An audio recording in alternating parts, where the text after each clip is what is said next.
let's be honest here. Combat in D&D is kind of overrated. So let's stop building battles and start building conflicts. In this video, I'm going to be giving you 3 tools that help you create encounters, not combat, and give you some examples of real games that I've actually played where I've utilized these tools. So stick around. And if you're new here, my name is still Cage.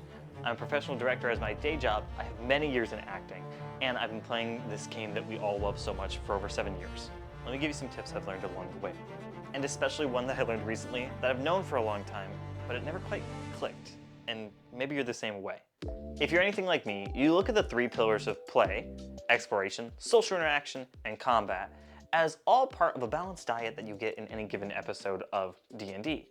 And start thinking that, hey, the players haven't killed a goblin in the past 90 minutes. And then, oh no, someone hasn't rolled initiative in the past hour. Oh my goodness, if I don't put some kind of combat in here, all my friends are they're gonna leave. They're gonna file for a friend group divorce and go find a better DM on Reddit. And if that's you, give up. You'll never balance the action economy anyways. What you really need is not to build combat, but to build conflict. Let's break down what an encounter actually is. It's not a grid map or dry erase markers or even an arbitrary amount of infinite hit points that the DM keeps increasing every time you do too much damage. An encounter is simply a storytelling conflict. You can find this literally anywhere in human history, between a blockbuster film that you're watching or a TTRPG that you run on a Tuesday night. There's 3 main things that make a conflict in any story.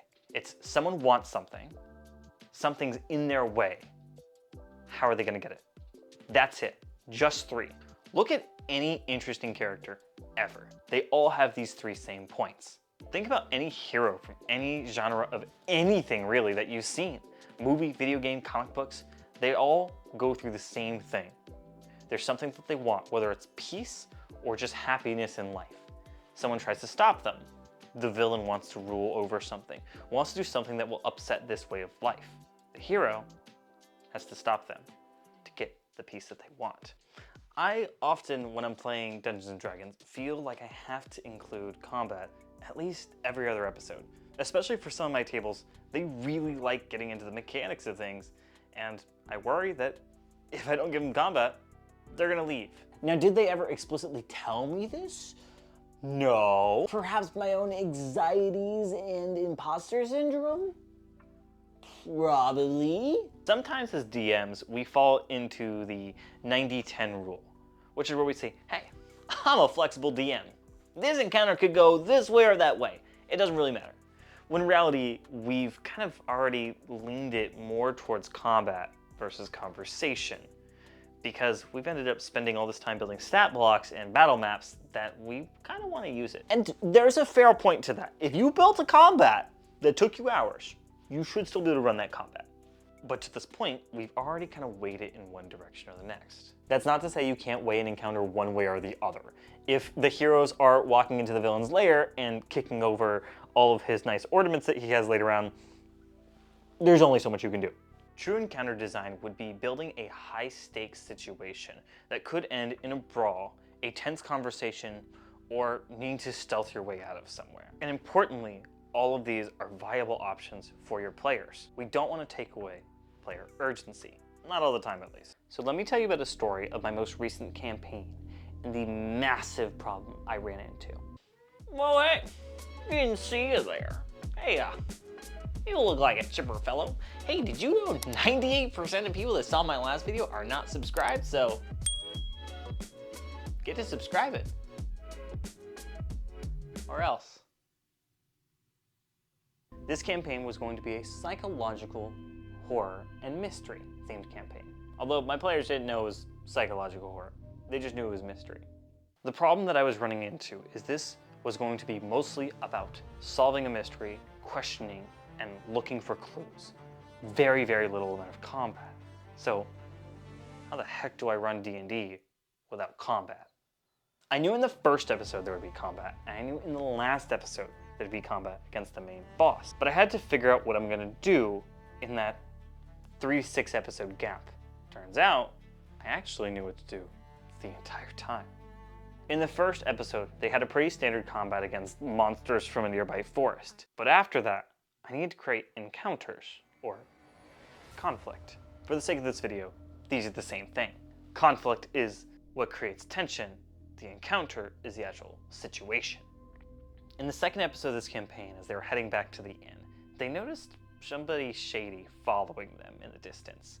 They ended up reversing the entire thing and tailing him until the whole thing broke out into a chase sequence. They ended up chasing him through the entire town until ultimately it ended in a climax with one of the players finally chasing him down to the roof and catching up to him to pull off his hood and revealed that it was a goblin that had been following him. The goblin had one last trick up his sleeve, which was to throw a giant smoke bomb on the ground, and it ended up rupturing the roof they were standing on, caving in, and they happened to find one of the people they've been looking for, dead on the floor. And that scene was incredibly engaging for all of us, player and DM alike. It's crazy. We never rolled initiative. There was no actual combat. No one even swung a sword. They got to use their spells and abilities and different features, but no battle map, nothing. The reason this works so well was because I created conflict. They're trying to solve a mystery and earn their reward. Right now, they don't actually know what that is, but this guy seems like he could be the problem. So what do? They try to catch him. So here's tool number 1. Use timers. If you've never used timers before, they're super simple and they're extremely fun. It's the mechanic that we use for this chase sequence. Use a D6 or 2 and make one of them tick down when either a player succeeds or fails. Or maybe the person who's running away can tick it down, and if it ticks down to 0, they lose. Shout out to the Daggerheart core rulebook for this mechanic. So that's an example of an encounter and how you can use a conflict to build a scene that isn't combat, but just as interesting. Another tool you can use is use environment stat blocks. Daggerheart actually has an entire section on stat blocks for an environment, which is kind of just basic DCs or dynamic environments that you can have at your disposal. Something like crossing a river could be an encounter in itself. Perhaps the players are running through a forest and you decide to throw a river in their path to kind of just spruce up the sprinting to chase the lost child. This allows the players to use some of their abilities and skills to try to cross this river, or they can always brute force it by just trying to walk and wade through it. However, perhaps in the middle of it, the water starts rushing faster, and then they have to start making checks to see if they can hold their balance and not get swept away by the current, or potentially even get pulled, losing them time. This could also go along with your timers that you just learned about. Other environments that you could build stat blocks for would be a tavern, a busy marketplace, or even a fancy ball. Just set up some things that could happen in that area and then place your characters in a spot where they already have to do or find somebody or something, have the discussion, and then from there, let the scene play out. One of the easiest conflicts you can use is your players want something. Literally find whatever it is they want and put something in the way of them getting it. Whether that be a person, an obstacle, or an enemy. Contrary to what I said at the beginning of the video, combat is still a big part of the game, and you should still use it. I'm not saying to throw away all combat from your game entirely. I'm just saying you don't always have to make it a priority, especially if you go an episode or 2 without combat. That'll make the next combat you do even that much more satisfying. As they say, distance makes the heart grow fonder. Consider this as well. If you know that combat is coming up soon, put an encounter before it and make them burn a little bit of resources. Not a lot, but just enough that they're not fully equipped for this fight that's about to come. Donnie from Mystic Arts actually talks about this in his 5-room dungeon video. Typically, in part of the dungeon, you're actually gonna end up spending some resources to get to the end where you actually have that combat encounter. Encounters are sometimes chase scenes, sometimes even small combat encounters. They even can be intense social interactions, whether a negotiation or otherwise. But let me tell you about my most crowning achievement, the most proud I've ever felt as a dungeon master. The players in this scene had recently saved an NPC from a demonic artifact that was possessing him. Right when they thought everything was safe and they were good to go, the demonic arm had attached to one of the players. It was a part of his backstory. He didn't know at this moment was going to happen, but he did know that he was supposed to collect it at some point. Once it had attached to his arm, It ended up possessing his entire mind, and he went into a situation where he was brought to a hellish landscape and had to start fighting for his life. He attacked the first creature that was in front of him. In reality, he had attacked his allies. Now, although we technically did roll initiative for this moment, no one was just swinging for the gates. After all, this was their fellow party member and longtime ally. There was one thing that was clear, though. They needed to get this thing off of him as quick as possible without killing him. So in this moment, the players had to band together, all using their wits and every skill in their arsenal to try to figure out how to stop this thing. Everyone used as many spells as they could and grappled the gauntlet off of him and started banding together to try to pull and eventually end up blasting him back in the opposite direction. Ultimately, it kind of felt like Infinity War as all the Avengers were working together to try to pull the gauntlet off of Thanos. This was pretty much that scene. Now, you might be thinking, job well done, guys, great encounter. Except it wasn't, because everyone saw what just happened. The demonic arm, after being pulled off of one person, immediately attached itself to someone else, and everyone recognized this. This was a problem. The second it was blasted away, everyone had already pre-planned to everyone step back, hold the original player down so it doesn't reattach. This is the moment that I was talking about, right here. But in that moment, everyone at the table stopped. They had to start seriously discussing what they do now. This wasn't just role play. Or was it? It seemed like it was a meta conversation and a conversation in character. They were in real time discussing what do they do from here. It's already attached to one person, and it gave the player an immense amount of power and hit them for a lot of damage. So where do they go from here? What do they do? Can they travel with it? It seemed to attach to him differently than it attached to the NPC. This item seems like it was of great power.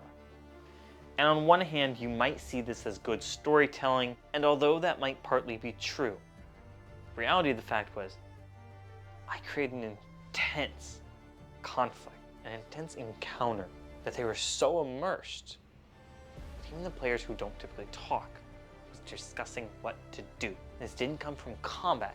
It didn't come from a grand monologue I gave. It came from giving them a difficult situation where someone's life was on the line. It was someone they deeply cared about. So let's go back to those three things. There's something somebody wants. There's something stopping them. How are they going to get it? And then going beyond that, now there's still something that they want. The demonic arm could possess them. It's getting in their way. And then they were all discussing, how are we going to get it?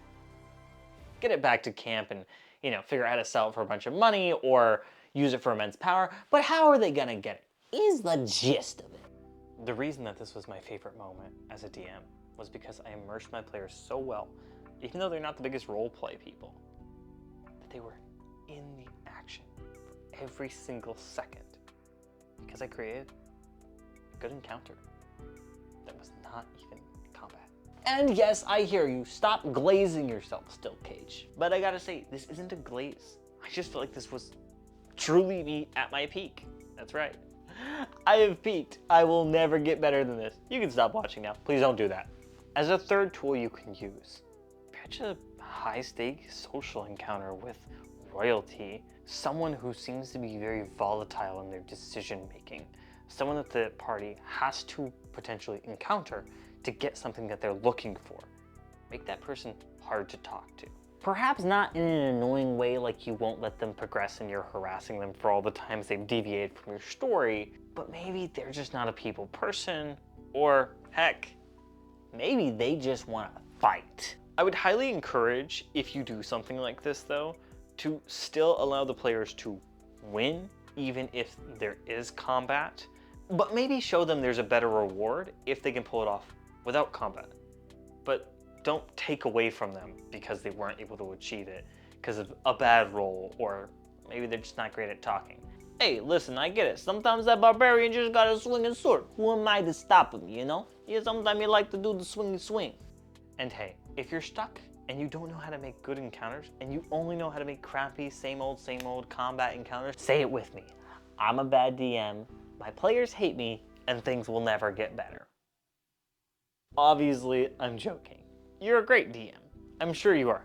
Except for that one time. And hey, always keep in mind, sometimes skipping the mathematical stats and character sheets and battle maps sometimes makes prep faster and easier. Not all the time do you have to build an encounter, especially if you didn't even have time to prep it in the first place. You've got a lot on your plate. Chill out. I know I do, you know you do. But hey, listen, if you do have 24 hours in a day to prep all this stuff, please tell me how you make so much money that you don't have to do anything for a living. I would love to hear. Help a DM out, okay, please? But I hope you learned something from this. I certainly have for my last campaign, and I'm still running it. We still haven't really had any combat encounters. We've had a lot of conflicts and really big moments that felt really, really satisfying to resolve and see through. And hey, I'd love to hear from you guys. Tell me about some of your best or worst non-combat encounters that you either ran or played. And leave a like on this video if you enjoyed. And remember, don't always build battles, build conflicts. I'll see you guys in the next one.